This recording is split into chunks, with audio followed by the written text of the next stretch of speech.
Bien, a los que nos ven por medio de redes sociales o por medio de el Zoom, que también lo tenemos todavía abierto, lo tenemos abierto todavía, para que los hermanos que por alguna razón no puedan venir tengan la posibilidad de poderse congregar por medio del Zoom, que somos una iglesia que nacimos en pandemia, y entonces así fue como empezamos. Vamos a seguir con la serie, como decía ahora la pastora, que ahora me dijo pastora, entonces yo le digo la pastora. Vamos a seguir entonces con la serie basado en la carta de Pablo a los Filipenses, y hemos planteado que, y como tema central de esta carta, Pablo escribe desde la cárcel, y el tema central de esta carta para esa iglesia que estaba en Filipos es la felicidad, el gozo, a pesar de las circunstancias. Hemos venido trabajando el tema de la felicidad y lo vamos a seguir trabajando. Vamos a predicar 7 semanas. Y hoy el mensaje está basado en la segunda parte del capítulo 2. Ya estaríamos avanzando entonces 2 capítulos. Hemos querido predicar de esta forma. Es una forma de las que creo yo que también podemos tener diferentes tipos de predicación. Y esta vamos a ir verso por verso en cada uno de los capítulos de este libro pequeño, pero grande en enseñanza. Así que vamos a seguir con la mecánica. Vamos a tener en las pantallas una guía de los versículos. Usted los puede también seguir en su Biblia electrónica o de papel. Y también tenemos en el app de la Biblia, los que quieren también poderlo seguir de forma electrónica. Para los que están en casita, ahí se los pasé también por medio del grupo de WhatsApp. Bien, entonces vamos a seguir este tema. Es importante, ¿verdad? Hay muchas formas que nosotros podemos ver de diferentes ángulos la felicidad. Fíjese que un día de estos, Verónica, que está ahora con los chicos, estaba con Caleb, su hijo, y estuvo en la casa, en nuestra casa. Caleb es un chico, 3 años tiene Caleb, y es súper alegre, súper inteligente él. Entonces andaba feliz de la vida por toda la casa, donde está la terraza, que estábamos reunidos. Y entonces Natalia andaba detrás de él porque él feliz, jugando y corriendo, y disfrutaba tremendamente. La mamá no sé si estaba tan feliz porque estaba hablando con nosotros, pero estaba más pendiente de lo que estaba haciendo el niño. Nos recordó muchísimo la época en cuando nuestros hijos estaban así pequeños, porque es interesante, los niños en esos momentos son tan felices, están tan alegres, se les ve tanto gozo, pero si no los cuidamos como lo estaba cuidando Vero, en cualquier momento les puede pasar cualquier cosa y esa felicidad se vuelve en tristeza. De la noche a la mañana, no, en segundos. Porque los niños son así. Fíjense, mis hermanas, mis hermanos, que nosotros también nos puede pasar lo mismo. Nosotros estamos en momentos de felicidad, pero de un pronto a otro, ¡plac!, nos pasa algo y perdemos esa alegría. A veces estamos felices y recibimos una llamada, alguien nos dice algo que no nos gustó y perdemos la paz. Vamos felices y alegres, se nos atraviesa un prójimo en la carretera y perdemos la felicidad. Porque también para nosotros es sencillo. Entonces el mensaje de hoy lo quiero desarrollar de esa forma. ¿Cuáles son las cosas que generalmente o comúnmente, o por lo menos lo que aparece en este capítulo 2 de Filipenses, que nos hacen perder la paz y la alegría? Y entonces estoy planteando, ¿qué encontramos acá? Que nos vamos a encontrar 5 cosas que generalmente nos hacen perder la alegría, la felicidad. ¿Y cuáles son las cosas que podemos hacer para que no la perdamos? Entonces le puse a la enseñanza de Dios receta para la felicidad. Fíjese que el viernes hizo 8 días andaba donde el médico, y el médico me dio 4 recetas. Donde estaba apuntado, en una me apuntó los exámenes que tenía que hacer. En otra me apuntó la persona que me iba a hacer un diagnóstico. En otra me apuntó las medicinas, y en otra me dijo lo que no tenía que tomar. Y entonces digo yo, bueno, mira, interesante, porque es lo mismo que nos está diciendo Pablo. Son como recetas, como la receta del médico. ¿Qué es lo que tenemos que hacer para no perder la felicidad?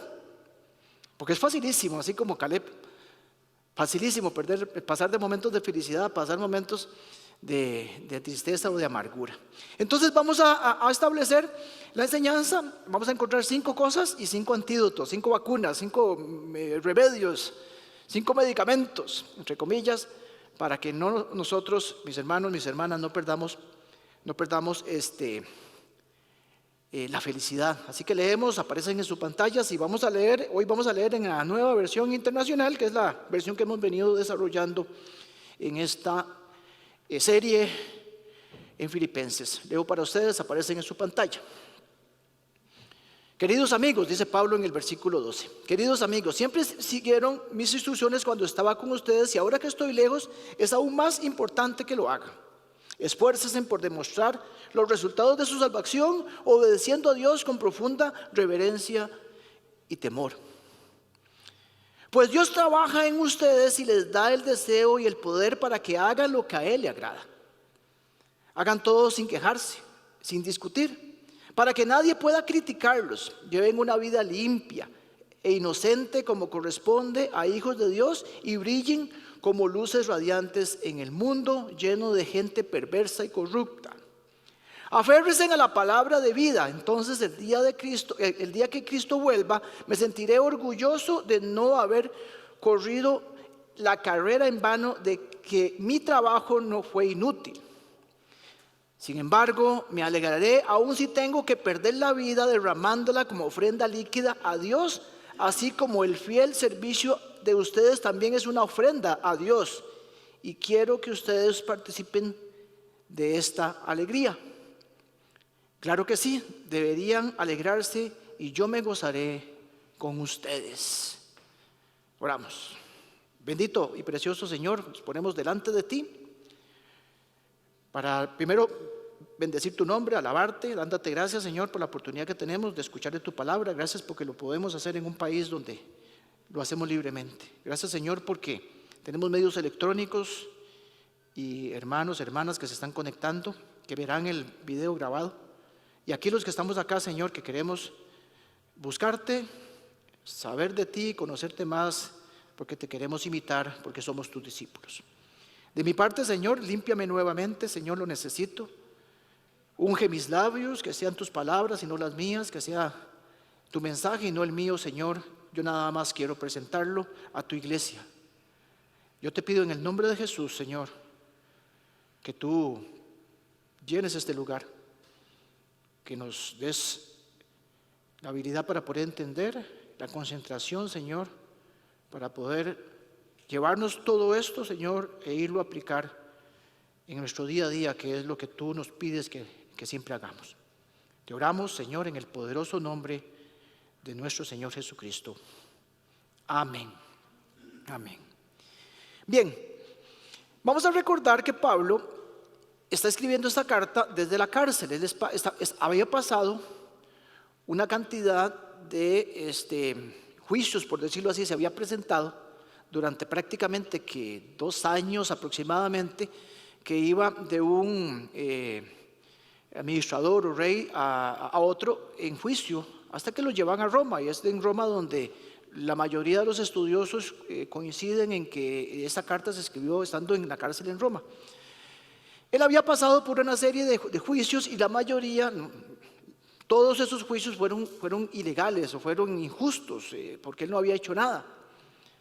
Entonces él escribe esta carta y también escribe otras cartas, entre esas las cartas que le escribió a su hijo, porque así lo llamaba él, a su hijo en Cristo, Timoteo. Timoteo era un pastor joven que él estaba formando. Y entonces él escribe a Timoteo en 2 de Timoteo lo siguiente, ahí estando en la misma cárcel donde escribió Filipenses, dice, 2 de Timoteo 4:16, en mi primera defensa nadie me respaldó. Está hablando del juicio o uno de los juicios que había enfrentado. En mi primera defensa nadie me respaldó, sino que todos me abandonaron, que no les sea tomado en cuenta.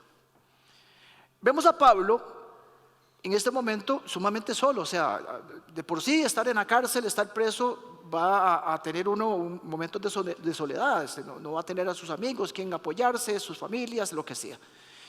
Pasa momentos de soledad y aparte de eso, él siente y externa que en esos juicios nadie estuvo con él.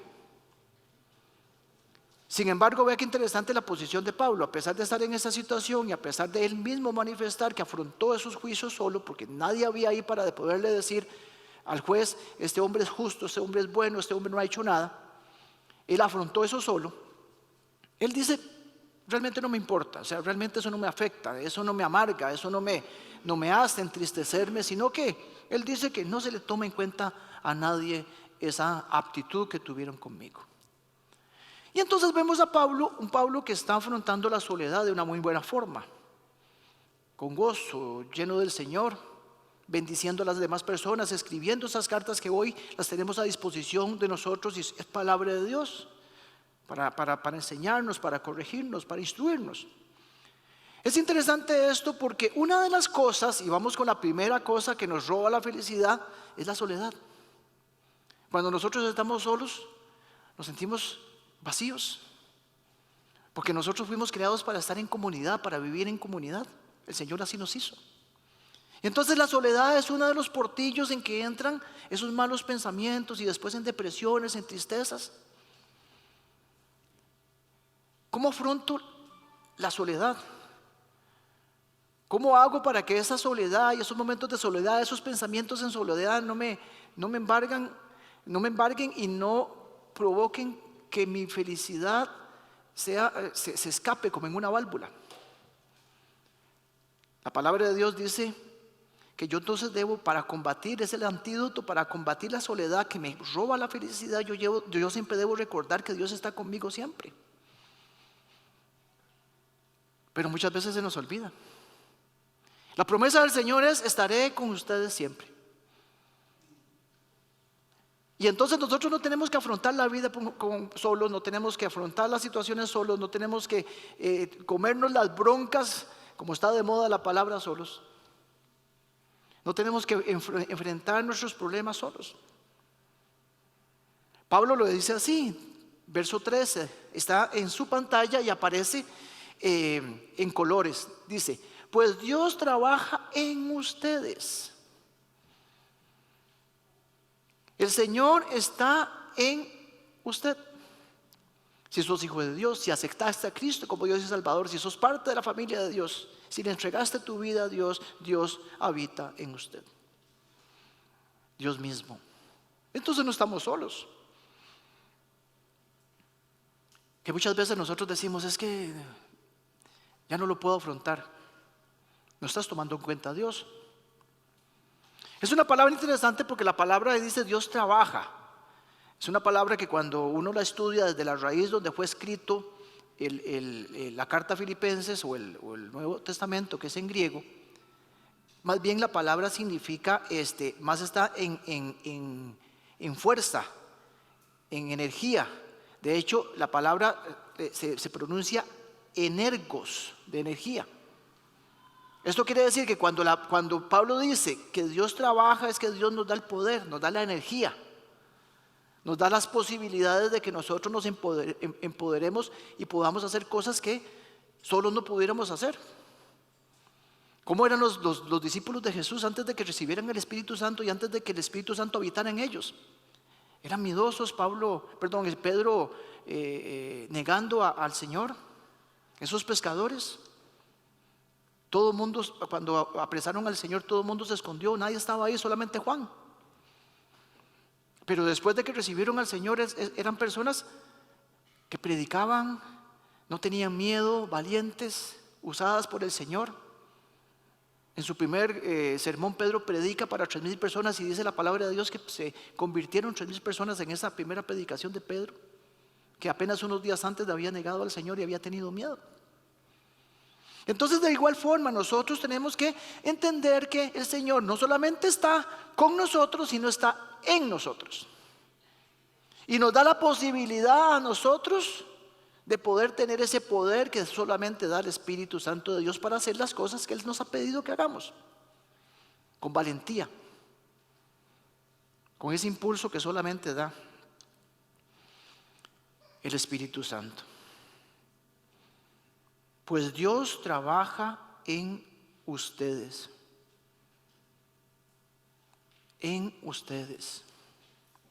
En usted, en usted, en usted, en mí. No vamos solos por la vida. No afrontamos las situaciones solos. No tenemos que nosotros vivir nuestra vida cristiana solos. Con nosotros. Y en nosotros. Entonces, Dios en vos te dirige, te direcciona, te enseña, te corrige, te da sabiduría. No se debe sentir usted ni yo, nos debemos de sentir que estamos solos, sino al contrario, Cristo vive en mí.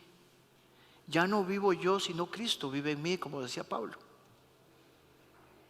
Jesús lo explicó de esta forma. Jesús, la noche antes de ser crucificado, él tiene, y en Juan, a partir del capítulo 13 o 14 hasta el 20 y tantos, se narra todo lo que pasó en la noche cuando el Señor fue capturado. Pasó un momento de muchísima intimidad con sus mejores amigos, que eran sus 12 discípulos.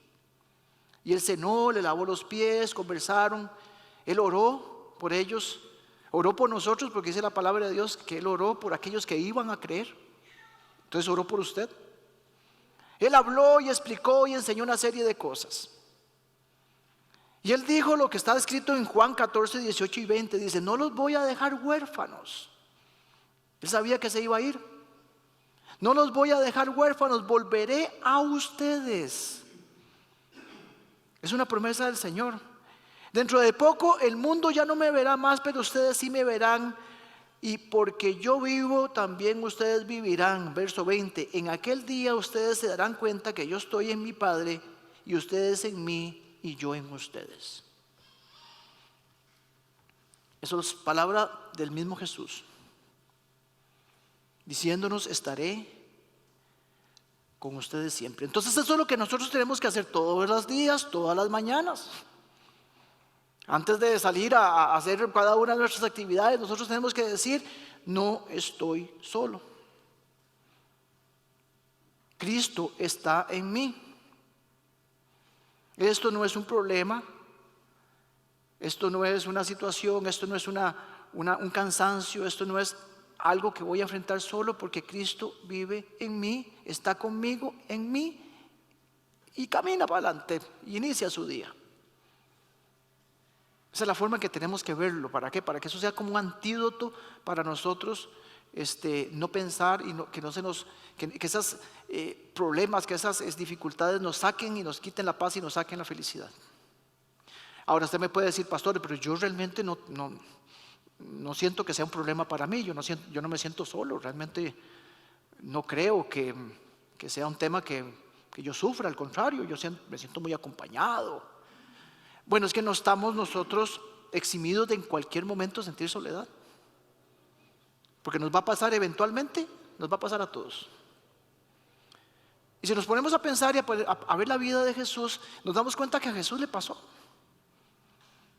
La Biblia dice que Jesús experimentó momentos de soledad.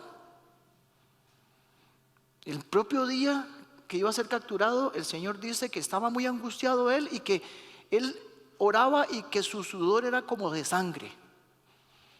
Él le dice a sus discípulos: mis amigos, yo necesito que ustedes me acompañen. Vamos a orar. Y se fueron para un lugar especial que él tenía, el huerto de Getsemaní. Y les dice: vigilen, y yo voy a orar. Y él regresa de orar y se los encuentra dormidos. Y él les dice: ¿no pudieron estar un rato despiertos? Ese es un momento en que el Señor lo dejaron solo. Él quería y necesitaba a sus amigos orando con él, vigilando, estando pendiente, y ellos no pudieron y se durmieron, lo dejaron solo. Y al día siguiente el Señor dice, estando crucificado: Dios mío, ¿por qué me has abandonado? Porque él estaba cargando el pecado del mundo. Y Dios rechaza el pecado, Dios se separa totalmente del pecado, Dios no tolera el pecado, y ahí estaba todo el pecado del mundo, el suyo y el mío, ahí, y él tenía que recibir ese castigo. Y por lo tanto estaba solo, porque así tenía que ser. Entonces, si Jesús pasó por momentos de soledad, usted y yo también vamos a pasarlo. Lo interesante de esto que yo les cuento son dos cosas. Número uno, es que Número uno, ya lo dije, no estamos exentos, porque si el mismo Señor pasó y experimentó momentos de soledad, usted y yo podemos eventualmente experimentarlos y tenemos que entender qué es lo que tenemos que hacer cuando esa soledad viene a nuestra vida y nos roba la felicidad. Y lo segundo es que si el mismo Jesús experimentó la soledad en esta tierra, en este mundo, créame que Él conoce y sabe lo que se siente. Entonces, cuando usted y yo estamos en momentos de soledad y lo buscamos a Él y le decimos y recordamos esta promesa de que no nos va a dejar y que vive en nosotros, usted y yo tenemos que estar claro que Él nos entiende, porque Él pasó por ahí, porque Él experimentó esos momentos de soledad. Y Él entonces sabe, y nosotros le podemos decir: Señor, yo sé que tú entiendes, conoces y has percibido lo que estoy sintiendo yo hoy. Que me siento solo, me siento abandonado, me siento como que estoy luchando esta batalla solo. Y tengo que levantarme hoy y enfrentar este día solo, porque no siento, no veo a nadie a mi alrededor. Pero dice Pablo, el Señor trabaja en nosotros. Así que si usted se siente como que la soledad le puede llegar a su vida, entonces usted tiene que recordar que Dios está con nosotros siempre, con usted siempre, conmigo siempre. Amén. Segunda cosa que puede robarnos la felicidad y pasar de la felicidad a la amargura: quejarme y discutir. Esa quejadera que le agarra a uno, dígame si uno no pierde la paz cuando está con esa quejadera. Verso 14 dice: hagan todo sin quejarse y sin discutir, dice Pablo. ¿Por qué será que nos dice no se queje y no discuta? Porque nosotros pasamos en eso.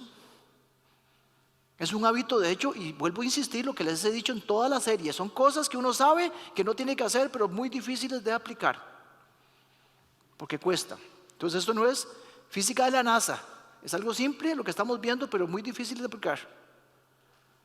Entonces no criticamos, no nos quejamos, porque somos gente quejona. Si hasta un programa de televisión hay para uno pone un rótulo para quejarse, imagínense si no somos quejones. Quéjese aquí. Y entonces a veces nosotros, sin saber y sin sentirlo, sin pensarlo, nos estamos quejando. Y quejas de todo tipo, ¿verdad? Yo no sé, pero hay mucha gente que se pasa quejando de todo. Vea, el día está bonito, ay, qué sol, qué calor. Está lluvioso, ay, qué pereza, está pura lluvia.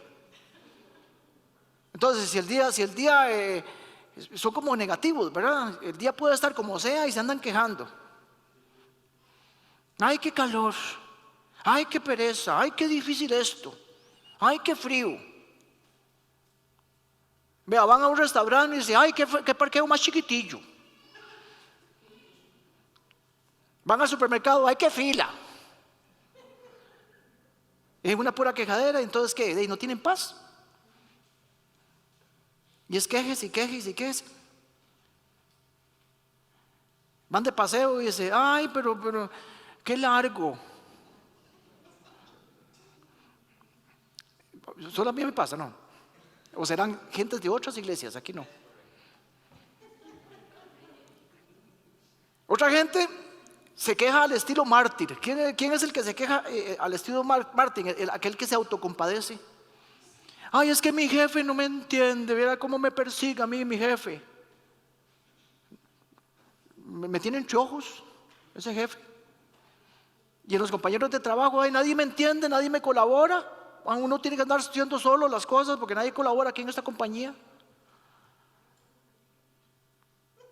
Entonces anda en una pura quejadera. O está en un ministerio en la iglesia y dice: es que no se me toma en cuenta mis ideas. De ahí llega uno y hace las cosas y nadie le dice nada, ni siquiera gracias le dan a uno. Entonces, ¿qué pasa? Eso, perder la paz. Entonces Pablo nos dice: no se quejen. Hagan todo lo que hagan, háganlo sin quejarse. Y por otro lado, la Biblia dice: como al Señor. Otros son perfeccionistas. Entonces, si las cosas no se quedan como ellos quieren, entonces pasan quejándose de que, ay, es que no me entendió, lo que tenía que hacer era así. Entonces no se les queda bien nunca. Entonces la gente pasa amargada, ¿por qué? Porque las cosas no salen como ellos quieren. Hagan todo sin discutir. ¿Cuál es el remedio? ¿Cuál es el antídoto? Ese segundo punto, no se queje, sea agradecido. En lugar de quejarnos, nosotros tenemos que agradecer. Gracias por la vida, gracias por este día, gracias por la lluvia, Señor. Gracias porque tengo un trabajo. Gracias porque puedo y sé que en la quincena me van a pagar, porque este trabajo es el que suple mis necesidades. Gracias porque tengo yo donde llegar a mi casa a descansar. Gracias porque puedo servir al Señor acá. Gracias, Señor, porque tengo un grupo de personas que me pueden escuchar. Gracias por las bendiciones. Gracias, ser agradecido. Primera de Tesalonicenses 5:18 dice: sean agradecidos en toda circunstancia. En toda circunstancia. No es que usted está agradecido por todo lo que le pasa, que es diferente. No es que usted está agradecido, ay, estoy tan agradecido que tengo una cadera deslocada. Estoy tan agradecido porque se me cayó el techo de la casa. No, usted no dice eso.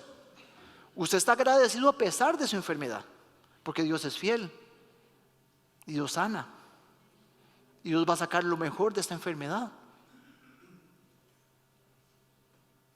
Usted no agradece porque se quedó sin trabajo. Gracias, Señor, porque me cortaron el rabo. No, usted agradece porque sabe que Dios es fiel y a pesar de que en estos momentos no tiene trabajo, Dios va a suplir y seguirá supliendo. Entonces no critique, no se queje. Ser agradecido, entonces aquí está la receta. Y dice entonces que para que nosotros, en lugar de andarnos quejando, para que nos robe esa felicidad y esa tranquilidad, nosotros tenemos que ser agradecidos. Seguimos adelante. ¿Qué otra cosa nos quita la felicidad? Nos roba la paz. Ahí está, la culpa me hace perder la felicidad. La culpa me hace perder la felicidad. Es una tercera cosa que podemos ver. Cuando usted tiene culpa, cuando usted tiene algo que le está siendo avergonzado, usted pierde la paz y pierde la alegría. Vea, si no me cree, imagínense cómo están durmiendo las personas que están involucrados en los actos de corrupción que se han dado en este país y que pasan los meses y los meses y hay gente en la cárcel, pero hay otros que están involucrados, pero nadie los ha llamado. ¿Tendrán felicidad esas personas? ¿Podrán dormir tranquilos? Porque están cargando con una culpa. Están debiendo. ¿Qué dice Pablo? Versículo 15. Lleven una vida limpia e inocente. Un corazón limpio, una conciencia limpia, como corresponde a hijos de Dios. Pablo lo que dice, si usted quiere ser feliz, libérese de esa culpa. Porque no va a tener paz. Si usted carga con algo, no va a ser feliz. Al contrario, no va a poder dormir. Y culpas de culpas hay por todo lado. Entonces, ¿cuál es el antídoto? Número 3, mantener mi conciencia limpia. La tengo que mantener limpia. Y Pablo es enfático y claro, lleven una vida limpia e inocente. ¿Cómo hago yo eso? ¿Cómo hago para limpiar mi conciencia? ¿Cómo hago para limpiar mi corazón? ¿Cómo hago para limpiar mi vida? Es como cuando usted limpia su casa y saca la basura de su casa, porque imagínese usted que usted empieza a acumular la basura de un día y de otro y lo deje ahí, a los 3 o 4 días, ¿cómo huele eso? Uno cierra la bolsita y la lleva al basurero, porque huele feo, a podrido. Nos pasa lo mismo a nosotros. Si nosotros no estamos limpiando nuestra vida, huele feo y nos vamos pudriendo. Entonces, ¿qué es lo que hay que hacer? Limpiar todos los días, sacar la basura que hay en nosotros, en nuestro corazón. ¿Y cómo lo hago yo? Yendo al trono de la gracia y pido perdón y me pongo de cuentas con Dios. Todos los días. Porque todos los días necesitamos hacer un inventario al final de nuestro día y decir: Señor, perdóname por estas malas actitudes, por esto que dije, por esta forma en que reaccioné, por la forma en que me comporté. Entonces usted agarra la basurita y la pone afuera, porque la saca de su vida, porque tenemos a un Dios que es grande en misericordia y lento para la ira. Y su palabra dice que sus misericordias son nuevas todos los días, porque todos los días necesitamos misericordia de Dios. ¿Cómo lo dice la palabra de Dios? Salmo 119, 1 y 2. Felices, hablando de felicidad, hablando de gozo, hablando de alegría, bienaventurados, felices son los íntegros, los que siguen las enseñanzas del Señor. Felices son los que obedecen sus leyes y los que lo buscan de todo corazón. Felices. Porque no puedes vivir una vida tranquila si estás cargando culpas. Hay que sacar. ¿Y qué hacer entonces? Lo que dice el Salmo 32:1.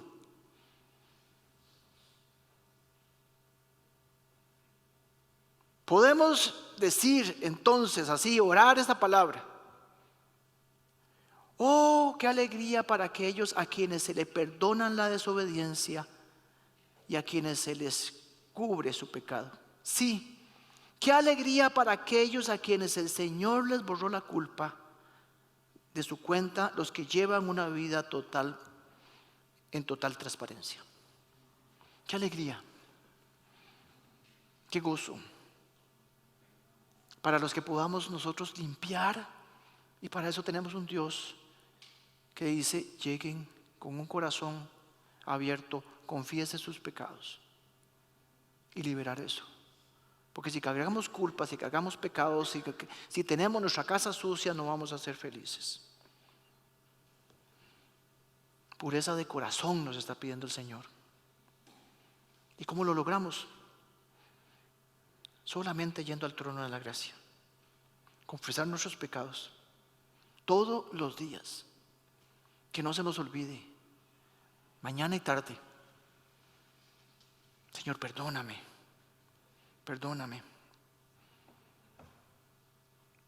porque he pecado contra ti.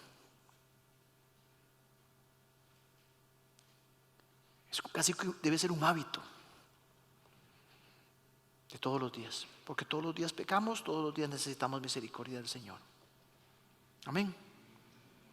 Otra de las cosas que nosotros nos quitan la felicidad, ya vimos que la felicidad nos la quita la soledad, nos lo quita la quejadera, las discusiones por carajaditas. La culpa también nos quita la felicidad. Y la cuarta cosa que nos quita la felicidad es cuando nosotros olvidamos las promesas de Dios.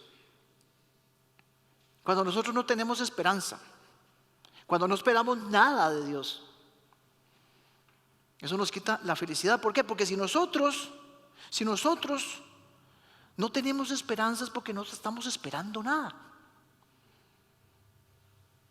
Y lo que estamos esperando son las promesas de Dios para nuestras vidas.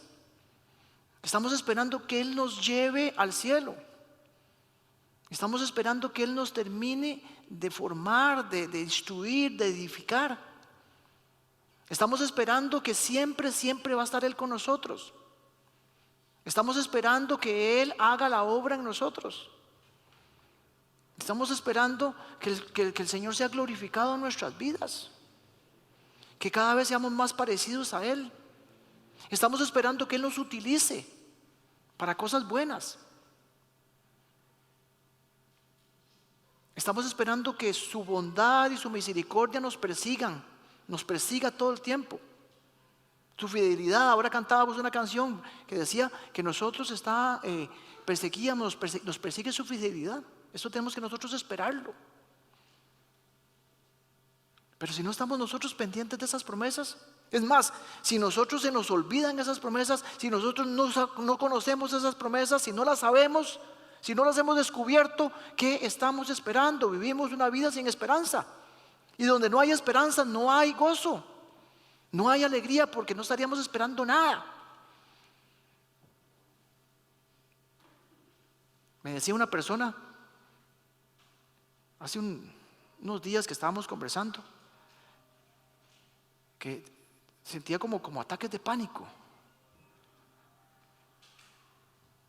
¿Por qué? Porque no estamos esperando que el Señor haga la obra en nosotros. Entonces tenemos miedos, tenemos temores. Pero el Señor dice que Él echa fuera todo temor. ¿Qué hacer entonces? ¿Qué debo hacer entonces cuando yo me olvido de las promesas de Dios? Parece obvio. Punto número 4, memorizar y meditar en la palabra de Dios. Debo de tener la palabra de Dios en mi mente, en mi corazón. Debo conocerla, debo saberla, debo de saber qué está escrito. Hay un montón de promesas acá, son miles de promesas que están en la Biblia. Y nosotros no leemos. ¿Sabe que nosotros cuando sabemos que hay promesas de Dios para nuestra vida y no las leemos? Es tan ilógico como cuando usted recibe una herencia.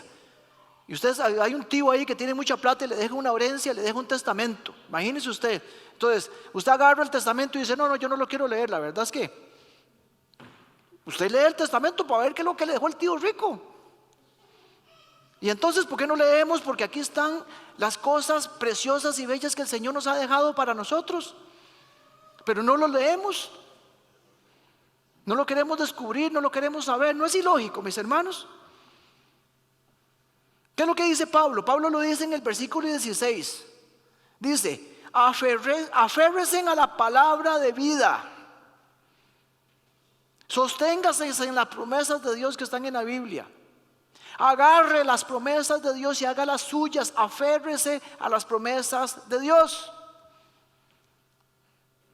Usted se aferra a la palabra de Dios. Usted las toma como suyas.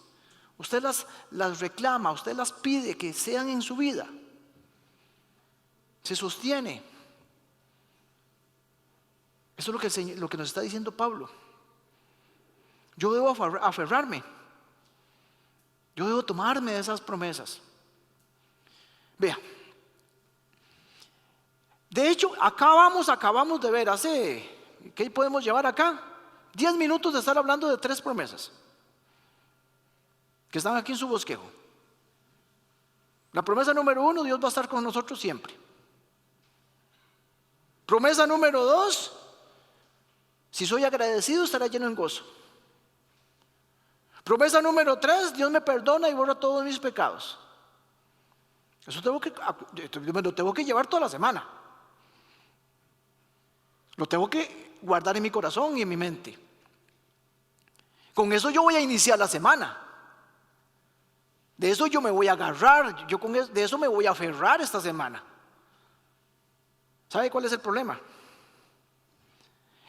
Los expertos dicen que cuando usted y yo escuchamos nada más, y présteme atención a esto, que es importante.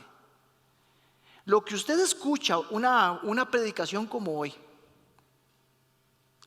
dicen los expertos que 72 horas después usted se olvidó del 95% de lo que escuchó. O sea, en otras palabras, usted puede estar 30 años escuchándome a mí, que si no llegó y no tomó esto y se lo llevó para la casa, no lo anotó, no lo rayó, no lo estudió y no lo memorizó, se quedó con el 5% de 30 años. Y es así. ¿Sabe por qué yo me empeño con esto? Porque yo sé que aquí está el bosquejo, las ideas, los versículos y las anotaciones para que usted se lleve y que se quede con un poquito más de un 5%. Porque no se le va a olvidar. Y eso es una realidad. Lo enseño en el estudio bíblico y por eso me empeño a hacer el estudio bíblico, donde enseño a las personas a leer la Biblia, a estudiar la Biblia. Por eso en los grupos pequeños me empeño a que nos memoricemos un versículo por semana. ¿Cómo yo voy a aferrarme a la palabra de Dios? ¿Cómo yo voy a traer la palabra de Dios si no la memorizo? Viene el enemigo, me va a atacar. ¿Y qué hago yo? Yo voy a hacer las de Jesús. Traigo la palabra de Dios delante del enemigo. Escrito está, como dijo el Señor. Pero yo me voy a poner, escrito está, escrito está, escrito está, escrito está. Y entonces, pastor, ¿qué era lo que estaba escrito? Memorizar. Y entonces, en el estudio bíblico que intento enseñar, se presenta esta mano. Vamos a ver si aparece la mano. ¿Cómo aferrarse a la palabra? Entonces siempre enseño con esto.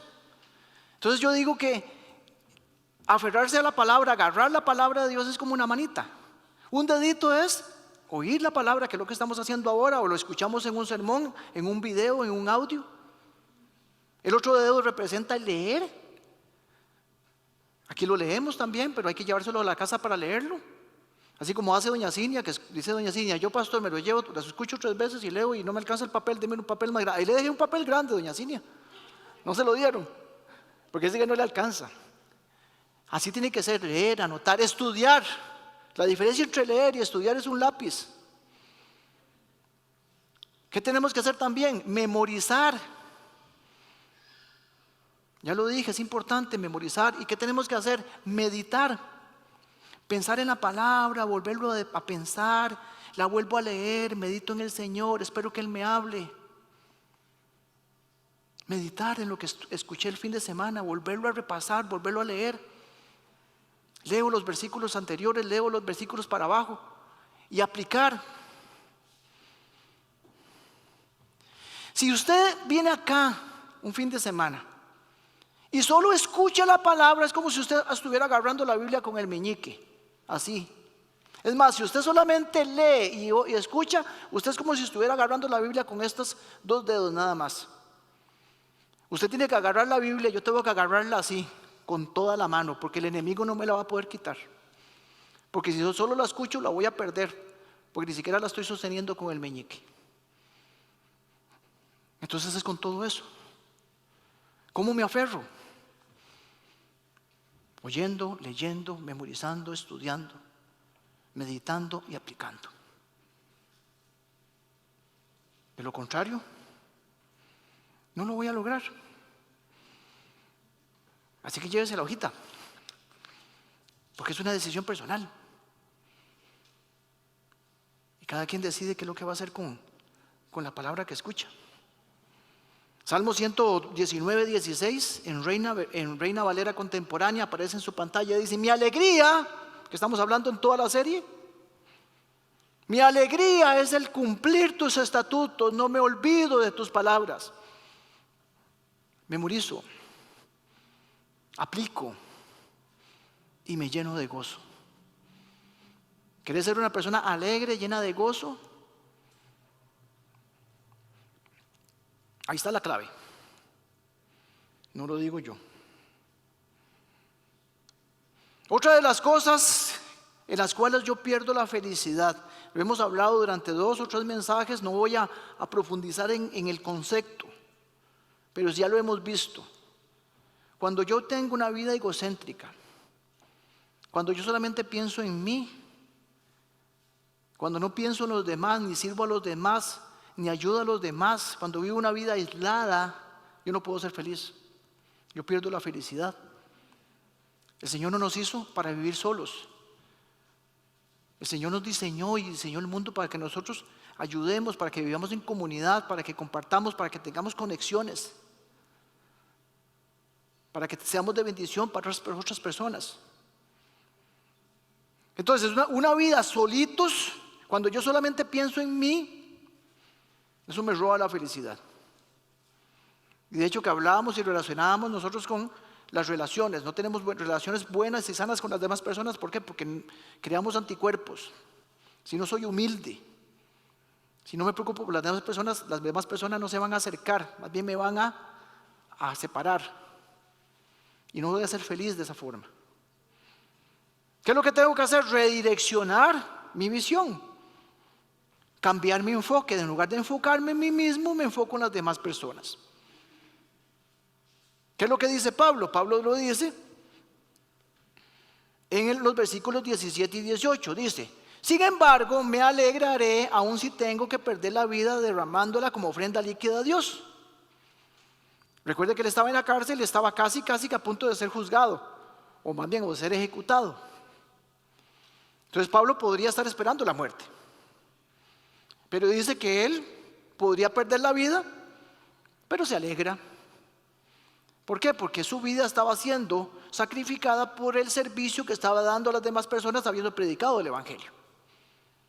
Y él dice él invita a los de Filipo y dice: así como el fiel servicio de ustedes, está hablando de servicio, vea que le está diciendo muero por el servicio, pero también le está diciendo su servicio también es una ofrenda.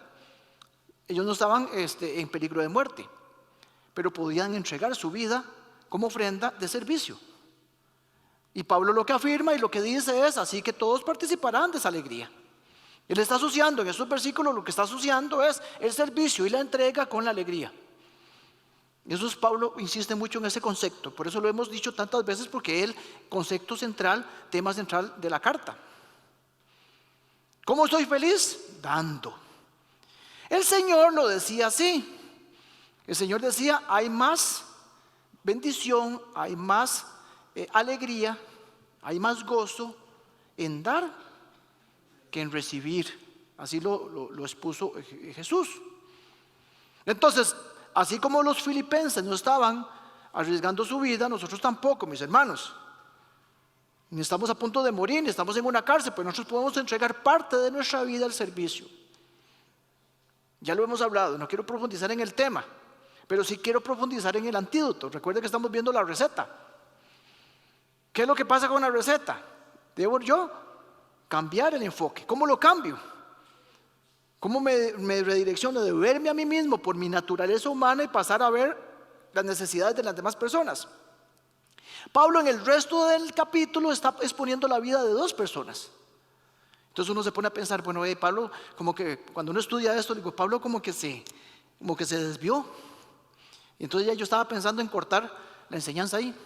De hecho así lo tenía pensado, porque tenía pensado terminarla en la 18. Todavía hoy en la mañana estaba repasando y viendo algunas notas al final, y digo, a lo mejor le digo a Javi que predique una semana después, porque a lo mejor quiero terminar yo una predicación más y meter una predicación más, porque estaba yo en eso. Pero me doy cuenta que lo que está pasando con Pablo es que Pablo refuerza el tema poniendo la vida y el ejemplo de vida de dos amigos suyos, de dos personas. Entonces le digo yo, mira, vale la pena mencionarlo y que lo conozcamos en la iglesia. Dos personas, una era Timoteo, y habla del servicio, de la entrega y del gozo que puedan recibir a partir de esto. ¿Qué podemos aprender de la vida de Timoteo que está acá citada por Pablo? Vea qué interesante. Vamos con Timoteo. Estos versículos no los hemos leído, terminamos en el 18. Vamos a seguir, estos son los últimos. Dice: si el Señor Jesús quiere, espero enviarles pronto a Timoteo para que los visite. Así él pueda animar al traer noticias de cómo están. Verso 20 dice: no cuento con nadie como Timoteo, quien se preocupa genuinamente por el bienestar de ustedes. Todos los demás solo se ocupan de sí mismos. ¿Lo ven el concepto acá? Y no de lo que es importante para Jesucristo. Pero ustedes saben cómo Timoteo ha dado muestras de lo que él es. ¿Ya conocían ellos a Timoteo? Y les dice, ustedes conocen a Timoteo, que ha dado muestras de cómo él es. Qué interesante, vean. Número uno, los Timoteos son muy escasos. Las personas que se enfocan en las demás personas son muy escasas. Abundan los que nos preocupamos así más bien en nosotros mismos. Las personas desinteresadas, las que quieren cumplir la ley de Cristo, que es amar al prójimo, son escasas. ¿Por qué? ¿Qué dice el versículo? Dice, no cuento con nadie como Timoteo. O sea, como Timoteo es uno, escasos. Y nosotros, usted y yo, tenemos que intentar hacer de esos escasos, que bendicen, que aman, que se preocupan, que vigilan, como veíamos la semana pasada, los intereses de las demás personas. Número 1. Número 2, nosotros tenemos que ser personas como Timoteo. ¿Por qué? Porque se preocupan genuinamente, porque la preocupación, la atención a las demás personas, la búsqueda de las demás personas, el servicio a las demás personas tiene que ser genuino. ¿Sabe cómo usted sabe y entiende y puede, digamos, filtrar si su servicio es genuino? Porque lo hace con el motivo correcto, que es el amor.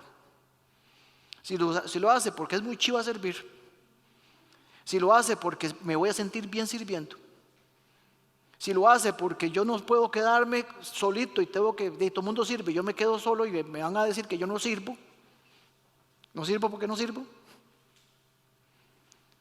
Si lo que me gusta es que me den una palmadita y me dice, ay, qué bárbaro usted, Giovanni, ¿cómo sirve usted de bien? ¿Cómo está tan aplicado para la comunidad? ¿Cómo se expande?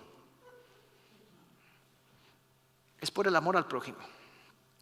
Lo que tiene que motivarnos es el amor genuino, como el Señor nos lo pide, genuinamente. ¿Y qué también dice de Timoteo? Timoteo dice que es una persona que está preocupada genuinamente. Él está pendiente. No solamente lo hace genuinamente, sino está atento. Es una persona, Timoteo es una persona que es confiable. ¿Por qué? Porque ya Timoteo demostró, dice la palabra de Dios, demostró y ha dado muestras de lo que es. Cuando nosotros servimos, cuando nosotros ayudamos a las demás personas, tenemos que ser personas constantes. Que la gente sepa qué es lo que se espera. Porque si somos responsables, la gente va a esperar y como nosotros damos muestra de irresponsabilidad, van a esperar que nosotros seamos irresponsables. Que nos comprometamos y después nos quitemos. Que digamos que vamos a servir y después pongamos excusas. Pero si nosotros somos constantes como Timoteo, entonces vamos a saber que si digo que sí es porque sí, que si voy a hacerlo, lo haré. Y si voy a servir es porque lo voy a hacer correctamente. Constancia. ¿Verdad? La constancia es siempre igual. Me mantengo. La inconstancia más bien es al contrario. Un día sí y un día no. Y son las personas que llaman y dicen, ay, es que no puedo llegar. Viera lo que me pasó. Y todo el tiempo le pasan cosas, pero usted no sabe las cosas que pasan. Y el vacilón es que después más de uno se da uno cuenta, ¿verdad? Que andan en otro lado. Y entonces le dicen a uno como si el servicio fuera para mí. El servicio es para el Señor y para el prójimo. Podemos encontrar desde la vida de Timoteo un montón de cosas y podría predicar, pero vamos a irnos a solamente eso. Confiable, una persona genuina. Vamos a ver la otra persona que nombra Pablo, ya para terminar. La otra persona es Epafrodito, un nombre que les recomiendo para la gente que todavía no sabe ponerle el nombre a su nieto, a su hijo. Usted puede escoger Epafrodito, le dice Epa.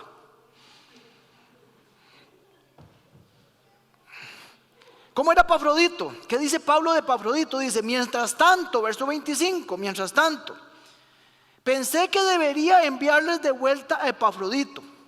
¿Y qué dice de Epafrodito? Él es un verdadero hermano, colaborador y compañero de lucha.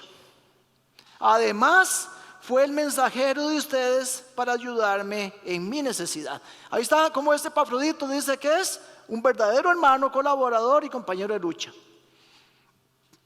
Recuerden, Pablo escribe la carta en agradecimiento a una ofrenda económica muy buena que le dio la iglesia de Filipos a él estando en la cárcel.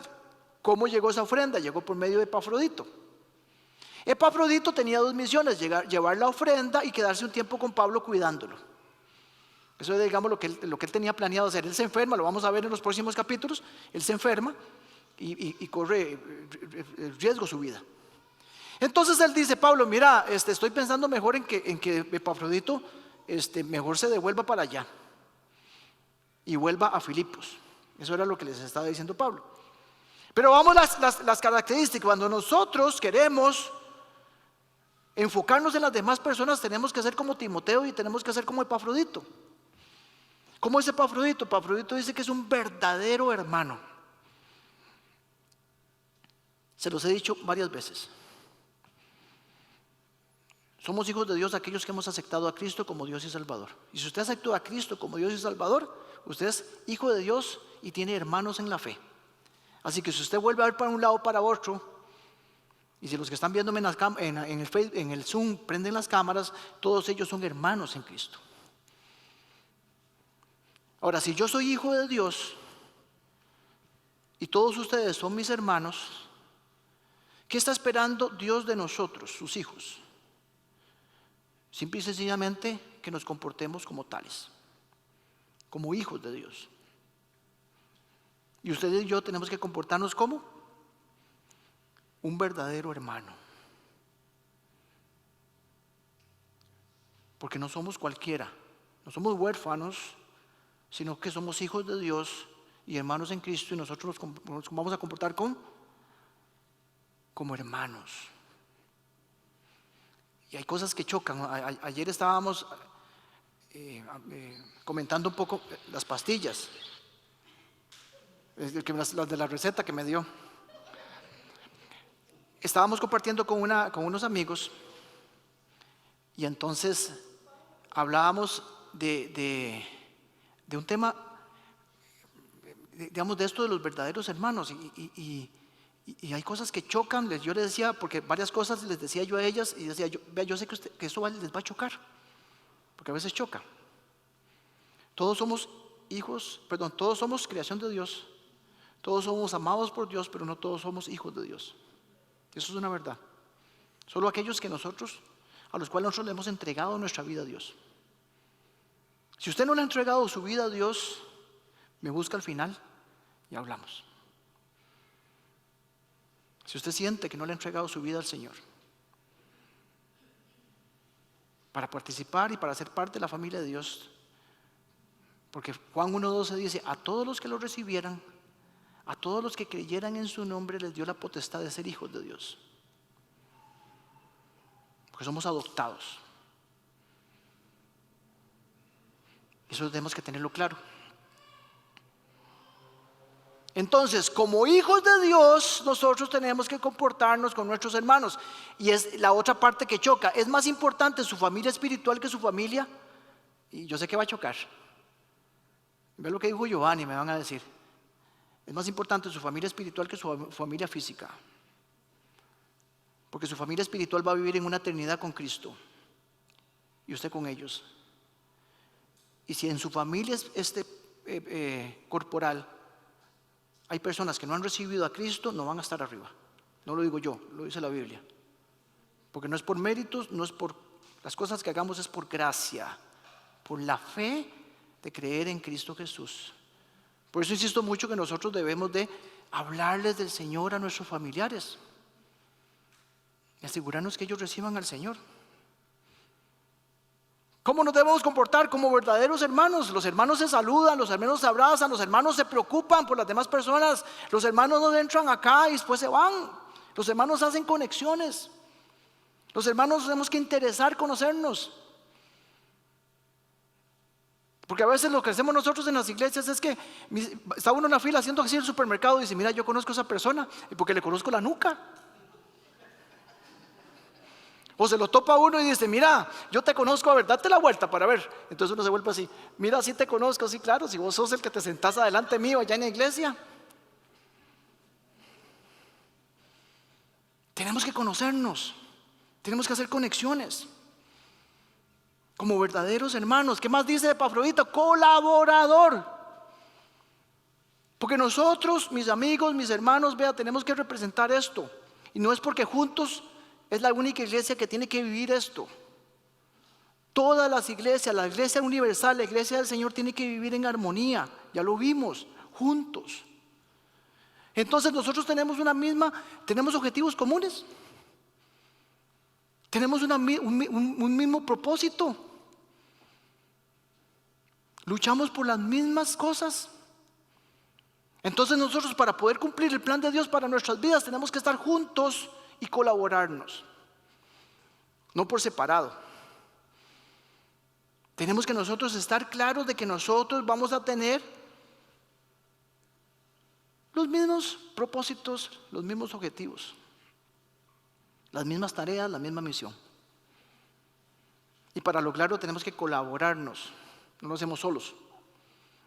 Dios nos ha llamado a la iglesia juntos a buscar a las personas que no lo conocen aquí en Concepción y alrededores. Y cuando el Señor me llama, no me llama solo. En primer lugar, me llama como familia y los llama a todos ustedes que han decidido que esta sea su familia, su casa. Y lo dice la visión, y lo dice la misión, y lo he dicho, y lo he predicado, y hasta que canso, pero no puedo cansarme porque tenemos que tenerlo siempre claro. Tenemos que saberlo. Debemos nosotros también, ¿qué dice ahí? Ser compañeros de lucha.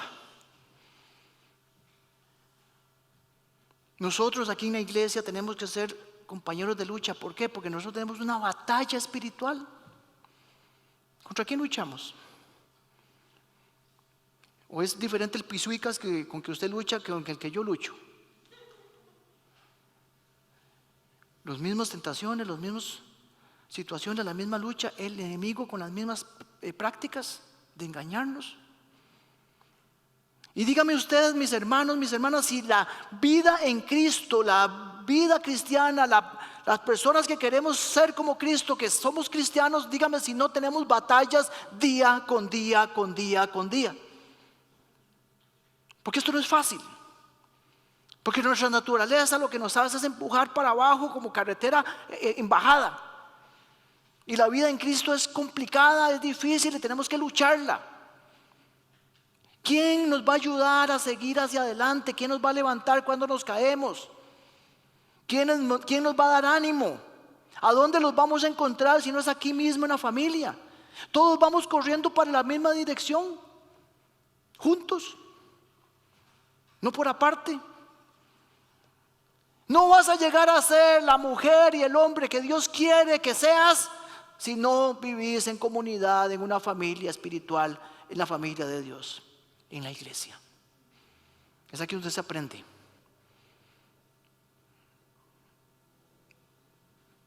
En las mejengas de fútbol vas a llegar a ser la persona que Dios quiere que seas. Al frente de una pantalla viendo series de Netflix, vas a ser la persona que Dios quiere que seas. Se lo garantizo que no. Aquí, en la iglesia. Porque todos estamos luchando. Y todos tenemos que ser compañeros de lucha. Porque esto es complicado, es difícil, es una batalla. Peleamos contra un mismo enemigo. Yo se los digo como su pastor y con el amor del Señor. Porque se los tengo que decir.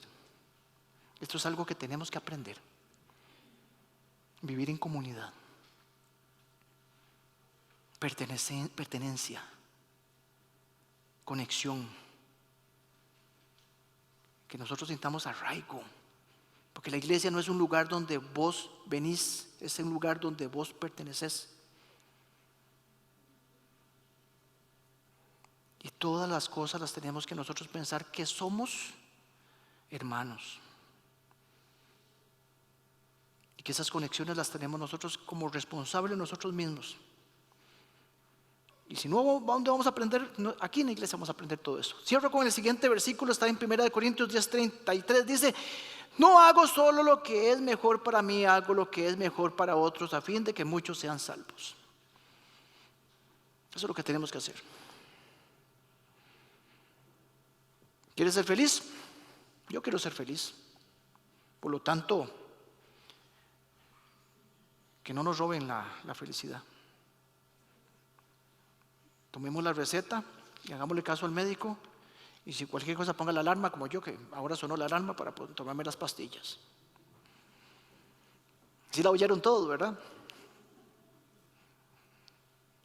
Así es, mis hermanos. Pongámonos de pie, por favor, para terminar en una oración.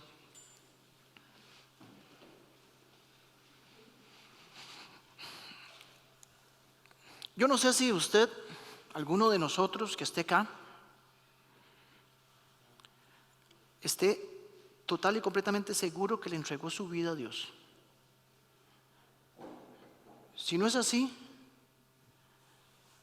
yo lo quiero invitar a que usted haga una oración. Dice la palabra de Dios que si creyeras con tu boca, que si proclamaras con tu boca que Jesús es el Señor y crees desde tu corazón que Él se levantó de entre los muertos, serás salvo. Porque solamente así es salvo uno, no por lo que haga, sino por lo que hizo Jesús.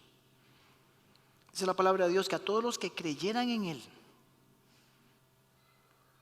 a todos los que creyeran, les dio la potestad de ser hijos de Dios. Hay que creer en Cristo para ser hijo de Dios. A todos los que lo aceptaran en su corazón. Y si usted no ha hecho nunca esta oración, por favor, desde su corazón. No es una oración que tenga que repetir en voz alta. Dígasela al Señor desde su corazón. Entréguele su vida al Señor. Y dígale: Señor, aquí estoy. Vengo delante de ti reconociendo que tú eres Dios. Reconozco, Señor, que hay basura dentro de mí, Señor, que tengo que sacar y que tengo que poner delante de ti, Señor, porque tú me puedes perdonar pecados y me vas a dar una vida nueva. Te pido, Señor, en el nombre de Jesús, perdóname por los pecados que he cometido hoy, por todos los pecados y por todas las veces que te he fallado. Perdóname, Señor. Hoy vengo delante de ti, Señor, desde mi corazón, desde lo más profundo, y te quiero decir que tú eres Dios, que sé que estás aquí, que sé que bajaste de tu trono y te hiciste hombre. Yo quiero decirte, Señor, que creo en que tú te levantaste de entre los muertos y que sé que tu sacrificio en la cruz es para el perdón de mis pecados. Sé que resucitaste. Creo en la resurrección y creo en que vas a venir de nuevo por nosotros. Sé que estás sentado a la derecha de tu Padre. Yo quiero venir delante de ti a entregarte mi vida, te entrego mis fracasos, te entrego mis éxitos, te entrego mi familia, te entrego mi trabajo, te entrego mis anhelos. Yo te pido, Señor, que tú controles mi vida. Ya no quiero hacerlo yo, ya no quiero manejarme yo solo, ya no quiero tomar decisiones por mí mismo. Te quiero entregar mi vida. Que seas tú, Señor, y no yo. Yo declaro, Señor, delante de ti que tú eres el único camino para llegar al Padre. Que tú eres mi Salvador, que tú eres mi Redentor, que tú eres el dueño de mi vida, porque te entrego con esta oración todo lo que soy. En nombre de Jesús. Y de nuestra parte, Señor, como iglesia te damos gracias, Dios, por todo lo bueno que eres.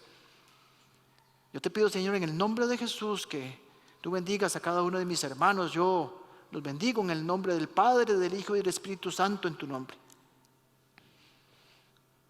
Te pido, Señor, que los guíes, los guardes, los cuides.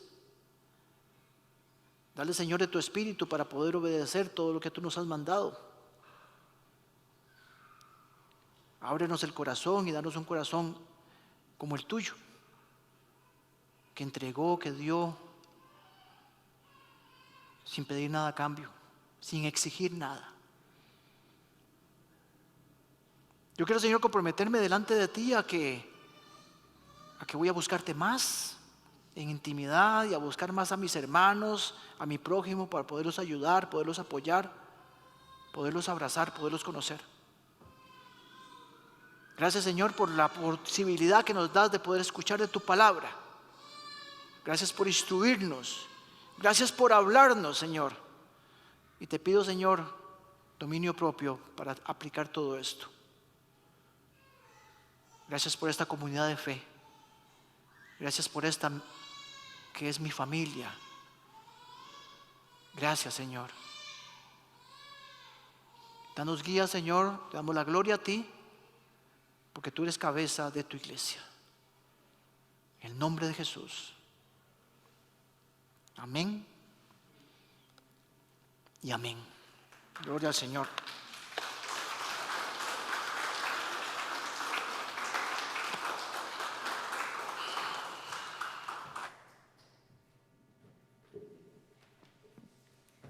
Gracias al pastor Giovanni. Bueno, mis queridos hermanos, amada familia en Cristo, estamos retados. Esta semana tenemos que esforzarnos por aplicar lo que aprendimos el día de hoy. Bueno, y ya para finalizar, únicamente les quiero comentar que nosotros como iglesia tenemos siempre los miércoles de oración, pero cada 3 meses tenemos vigilia. Entonces, este miércoles no tendremos oración el día miércoles. Va a ser pasada para el viernes 29 y tendremos vigilia durante varias horas. Así es que si usted no se puede conectar a las 7, pero puede a las 8 o puede a las 9, no pierda la oportunidad de estar adorando al Señor y orando unos por los otros en nuestro tiempo de vigilia. Así es que a las 7:25 ya estará el Zoom para empezar la vigilia. Y recuerden que en la parte de atrás tenemos una cajita de peticiones. Si usted desea anotar su petición y que estemos orando durante toda la semana por ella, no pierda la oportunidad también de dejar la petición y estaremos como ministerio de oración clamándole al Señor por todas esas peticiones. Que el Señor les bendiga, les guarde, los lleve con bien, tanto a todos ustedes acá presentes como los que están en sus casitas conectados, y que tengan un lindo fin de semana. Muchas gracias.